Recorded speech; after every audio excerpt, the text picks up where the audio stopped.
Mohamedou Ould Slahi was born in Rosso, Mauritania, and detained at numerous CIA black sites in Jordan, Bagram, and once held for 14 years in Guantanamo. Today, I'm going to give you a little bit of a rundown over who Mohamedou Ould Slahi is and what the United States federal government implied what he wasn't. Slahi was actually an exceptional student in high school in Mauritania, received a scholarship from the Karl Duisberg Society to study in West Germany, where he learned an electrical engineering degree from the University of Duisburg. In 1991, Slahi traveled to Afghanistan to join the mujahideen fighting against the Najibullah Communist Central Government. The United States had supported the mujahideen against the Soviet occupation in 1979 through Operation Cyclone and funneled billions of dollars of weapons and aid to the mujahideen, who were called freedom fighters. Most of these men were basically Afghans, and a very few, small percentage, were Arabs. After the Soviet withdrawal in 1989, there was a civil war between Mohammed Najibullah's government and the mujahideen, led by Mohammed Mullah Omar and the Taliban in Pakistan. Slahi trained for several weeks at the Al Farouk training camp near Khost. The training camp was also previously called Jihad Wel Al Farouk, which is in Kandahar.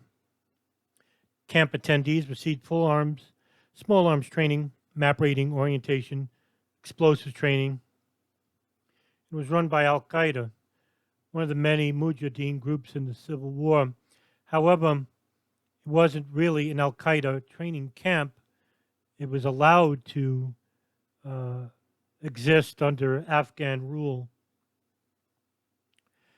At the end of his training in March 1991, he swore bayat to Al Qaeda and was given the kunya, which is a telegram, the name of an adult derived from their oldest child. And he was given the nom de guerre Abu Musab. However, he did not participate in the Civil War, and he returned to Germany.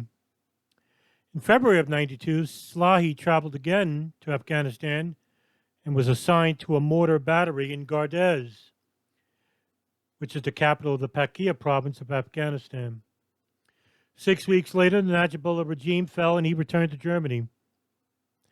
Later on, in hearings in Guantanamo, Slahi had stated that he traveled to Afghanistan twice, attended the Al Farouk training camp, and fought against the Afghan central government in 1992, but that he was never an enemy combatant against the United States. In fact, he was fighting on the same side as of the United States, which in 1992 supported the mujahideen fight against the communist government in Afghanistan. Slahi's cousin and former brother-in-law, Mahfouz Ould al-Walid, also known as Abu Hafs al-Mauritania. Before the September 11th attacks of 2001 in the United States, al-Walid was a spiritual advisor to Osama bin Laden, and he was on the Shura Council of al-Qaeda, even headed it. However, 2 months before the attacks, al-Walid, along with several other al-Qaeda members, wrote a letter to bin Laden opposing the planned attacks. Al-Walid left al-Qaeda after the attacks. Meanwhile, while Walid was in the Sudan, where al-Qaeda was based in the mid-1990s, he twice asked Mohamedou Ould Slahi to give him money to his family in Mauritania, about $4,000 in December 1997 and another $4,000 in December of 98. In the 2010 habeas corpus opinion for Slahi, the judge wrote, quote, "The government relies on nothing but Slahi's uncorroborated, coerced statements to conclude that the money transfers were done on behalf and in support of al-Qaeda," end quote. In 1998, Slahi was heard by U.S. intelligence talking to al-Walid on a satellite phone traced to bin Laden. This satellite phone was bought in Long Island in 1996, and the FBI was tracking Khalid Fasil, unrelated to anything relating to al-Qaeda. Was a separate investigation. However, that phone found its way to Tora Bora in Afghanistan, and to bin Laden. And from 1996 to 2000, and 1996 to 1998, the FBI, the NSA had a tap on the line. 9/11 Commission report, based on the interrogations of Ramzi bin al-Shibh, claimed that in 1999, Slahi advised 3 members of the Hamburg cell to travel to Afghanistan to obtain training before waging jihad in Chechnya. However, the Federal District Court in 2010 reviewed Slahi's case against that and found that Slahi provided lodging for 3 men for 1 night at his home in Germany in November of 1999. And one of them was Ramzi bin al-Shibh, and that there was discussion of jihad in Afghanistan. Nothing to do with the Hamburg cell. Later on, he was found innocent of these charges. Slahi moved to Montreal, Quebec, Canada in November of 1999 because German immigration authorities would not extend his visa for residence in Germany. Since he was a hafiz, which is basically a person who has memorized the Quran, he was invited by the imam of a large mosque to lead Ramadan prayers. Ahmed Rassam, who was later caught with explosives crossing the Canadian-U.S. border in December of 1999 as part of the 2000 Millennium attack plot, had attended the same mosque. Since Slahi was known to U.S. intelligence through contact to his cousin al-Walid, he was suspected by then of activating Rassam. These claims were later unfounded. The Canadian Security Intelligence Service put Slahi under surveillance for several weeks but did not find any grounds to arrest him. According to a classified report of German intelligence, quote, there was not only no evidence of any involvement by Ould Slahi in the planning and preparation for the attacks, but also no indication that Rassam and Slahi even knew each other, end quote. Slahi left Canada on January 21, 2000 to return to Mauritania. During his trip home, Slahi was arrested in Senegal, located in West Africa, at the request of the United States authorities, questioned about the Millennium plot. He was transferred to Mauritania to be interrogated by local authorities and the United States FBI agents. After 3 weeks in custody, during which Slahi was accused of being involved in the Millennium plot, he was released. Later, Slahi worked at various companies in Mauritania as an electrical engineer, starting in May of 2000. After the September 11th attacks, the U.S. renewed scrutiny of everyone involved or having suspected ties to al-Qaeda. And on September 29th, he was again detained by the Mauritanian authorities for questioning. Slahi cooperated with the authorities several more times, and then, for the last time, starting November 20th, 2001. Slahi was thoroughly interrogated by both Mauritanian officials and the FBI for 7 days. Then, the problems really started. The CIA transported him to Jordan using extraordinary rendition. The CIA supervised his interrogation at a Jordanian prison for 8 months. Slahi claims he was tortured and forced to confess to involvement with the Millennium plot. And on July 19, 2002, the CIA transported Slahi to Bagram, Afghanistan, where he was transferred to military custody and held at the detention facility. The U.S. military flew Slahi to Guantanamo Bay detention camp on August 4, 2002. Slahi was assigned detainee ID number 760 and was initially held in Camp Delta. Officials belonging to the CSIS interviewed Slahi in February 2003. He was among 14 men classified as high-value detainees for whom the United States Secretary of Defense Donald Rumsfeld authorized use of what was called extended interrogation methods, led by the SEER program under Bruce Jessen and James Mitchell, which have since then been classified as torture. In January 2003, U.S. military interrogators pressed to make Slahi their second special project, drawing up an interrogation plan that was used against Mohammed al-Qahtani.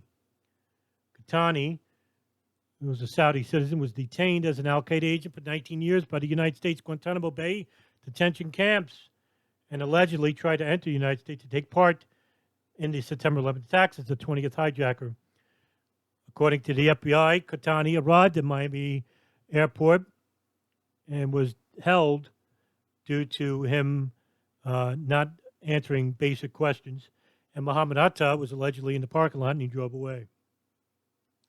Going back to Slahi, the classified documents show that Slahi was transferred to an isolation cell near the end of May, and abusive interrogation started. He was subjected to extreme cold and noise, extended sleeplessness, forced standing or other postures for extended periods of times, threats against his family, sexual humiliation, and other abuses. In September 2003, Slahi was moved to Camp Echo. Memos summarizing meetings held on October 9, 2003 and February 2, 2004 between General Jeffrey Miller and Vincent Cassard of the International Committee of the Red Cross acknowledged that camp authorities were not permitted the ICRC to have access to Slahi due to military necessity. Lieutenant Colonel V. Stuart Crouch, a Marine Corps lawyer, was appointed as Slahi's prosecutor at Guantanamo. He withdrew from the case in May 2004 after reviewing it in depth. Couch said that he believed that Slahi had blood on his hands, but he could no longer continue the case in good conscience because of the alleged torture, which tainted all confessions Slahi had made.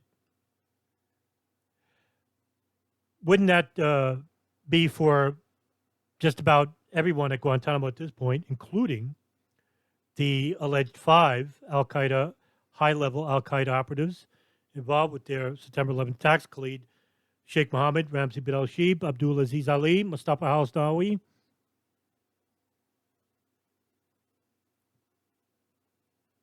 All these 5 would constitute as having forced confessions. Couch said that the evidence is not believable because of the methods used to obtain it and the fact that it has not been independently corroborated. The 5th person is Wali bin Atash.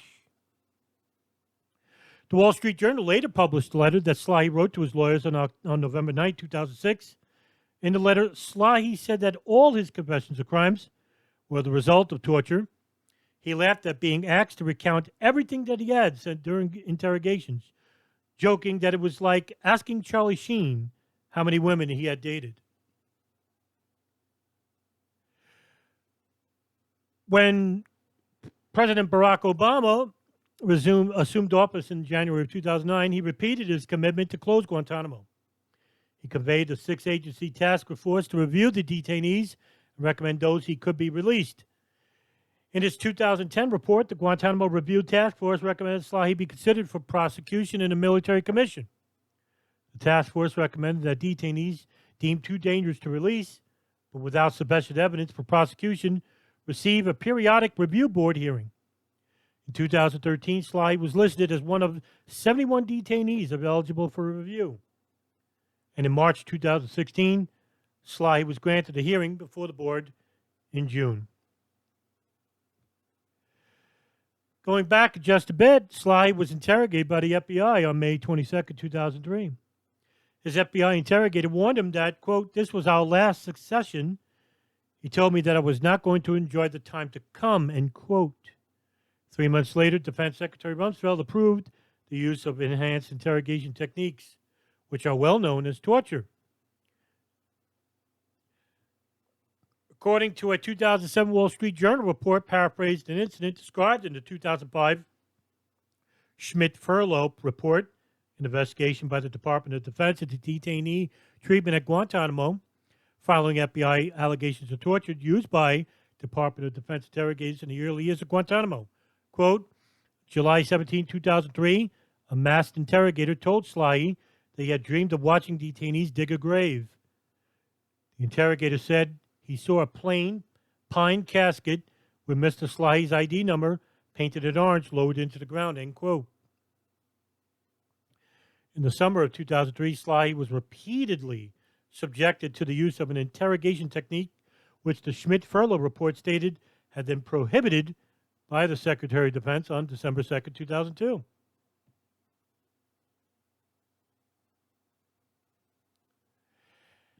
After review of the case, including a habeas corpus proceeding, the U.S. District Court Judge James Robertson granted a writ of habeas corpus in order to Slahi's release on March 22nd, 2010. Robertson's ruling was criticized by several Republican Party politicians, and Slahi was the 34th detainee whose release was ordered by a federal district judge reviewing government materials associated with the habeas petition. The unclassified decision was filed on April 9, 2010, and referring to the government's charges, Slahi gave purposeful and material support to al-Qaeda. Judge Robertson wrote, quote, Slahi may very well have been an al-Qaeda sympathizer, and the evidence does show that he provided some support to al-Qaeda or to people he knew to be al-Qaeda. Such support was sporadic, however, and at the time of his capture, non-existent. In any event, what the standard approved in al-Bihari actually compares is that those who purposely and materially support such forces and hostilities against U.S. coalition partners, the evidence in this record cannot possibly be stretched far enough to fit that test, end quote.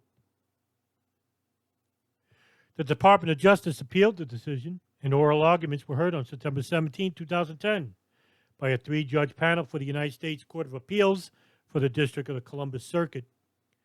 In oral arguments, Judge David Tatel questioned whether swearing bayat in 1981 is evidence of actions a decade more later against the United States. Tatel noted that when he swore bayat, the United States and al-Qaeda had a common goal. Both the United States and al-Qaeda were opposing a communist government of Afghanistan.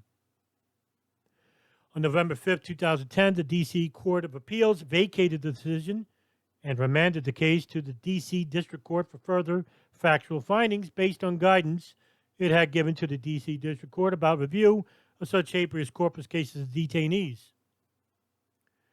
The Circuit Court panel said the following questions need to be answered.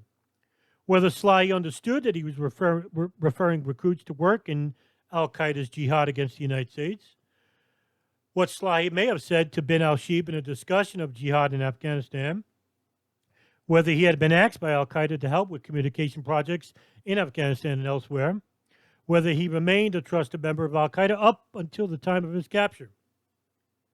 The district court never held any hearings after the Court of Appeals decision. However, in 2005, Slahi did write a memoir while being held in detention. This 466-page manuscript was in English, a language Slahi learned at Guantanamo. After litigation and negotiation, the U.S. government declassified the memoir 6 years later, making numerous redactions. Excerpts were published by Slate magazine as a three-part series beginning April 30, 2013. And on May 1, 2013, Slate published a related interview with Colonel Morris Davis, the military's chief prosecutor at Guantanamo, from September 2005 to October 2007. The book, Guantanamo Diary, was published in January 2015. It is the first work by a still imprisoned detainee at Guantanamo and provided details of Slahi's harsh interrogations and torture, including being force-fed seawater, sexually molested, subjected to a mock execution, repeatedly beaten, kicked, and smashed across the face, all spiced with threats that his mother would be brought to Guantanamo and gang raped. It became an international bestseller, and prison officials prevented Slahi from receiving a copy of his published book. Slahi had his first periodic review board review on June 2, 2016. A month later, the board recommended that Slahi be released. And on October 17, 2016, Slahi was finally freed and returned to Mauritania after being detained without charge for over 14 years. CBS News journalist Holly Williams traveled to Mauritania to interview Slahi. CBS News flagship shows 60 Minutes broadcast the story on March 12, 2017. CBS News described it as Slahi's first television interview since his repatriation. And in this interview, Mohamedou said that he wholeheartedly forgave everyone who wronged him during his detention, showing you the moral backbone of a man who was horribly mistreated in the face of alleged justice. However, Slahi's passport had not been returned to him, as was promised during his release.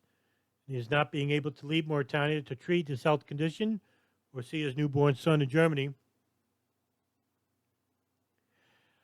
On January 29, 2021, the New York Review of Books published an open letter from Slahi and 6 others individuals who were formerly held in Guantanamo to pressure President Biden to close the detention camp.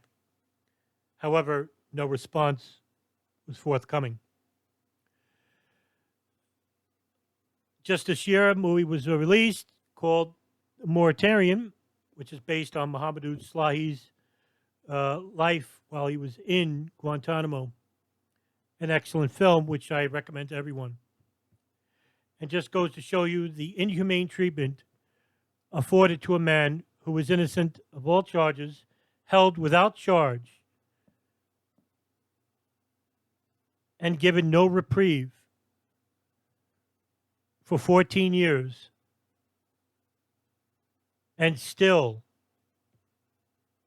given no justice for the injustices which were visited upon Mohamedou Ould Slahi.